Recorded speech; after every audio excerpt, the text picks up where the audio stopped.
Polavaram Banakacherla regulator అనుసంధాన పథకానికి వినియోగించే 200 టీఎంసీలు గోదావరి వరద జలాలేనని కేంద్ర ప్రభుత్వ రంగ సంస్థ వాప్కోస్ గణాంకాలతో సహా తేల్చి చెప్పింది.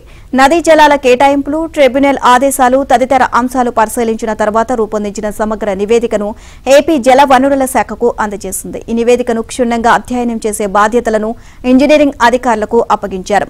ఇంజనీరింగ్ అధికారుల అధ్యయనం పూర్తయిన తర్వాత ఉన్నతాధికారులు ఈ నివేదికపై తన అభిప్రాయాన్ని చెప్పనున్నారు. తర్వాత దీనిని కేంద్ర జలశక్తి మంత్రిత్వ శాఖకు, కేంద్ర జల సంఘానికి పంపుతారు.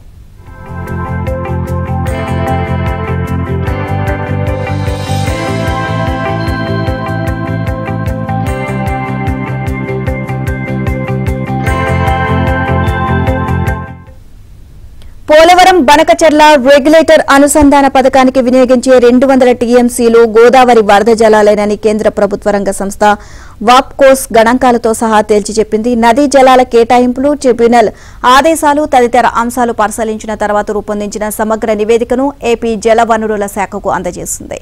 ఈ నివేదికను క్షుణ్ణంగా అధ్యయనం చేసే బాధ్యతలను ఇంజనీరింగ్ అధికారులకు అప్పగించారు. ఇంజనీరింగ్ అధికారుల అధ్యయనం పూర్తయిన తర్వాత ఉన్నతాధికారులు ఈ నివేదికపై తన అభిప్రాయాన్ని చెప్పనున్నారు. తర్వాత దీనిని కేంద్ర జలశక్తి మంత్రిత్వ శాఖకు, కేంద్ర జల సంఘానికి పంపుతారు.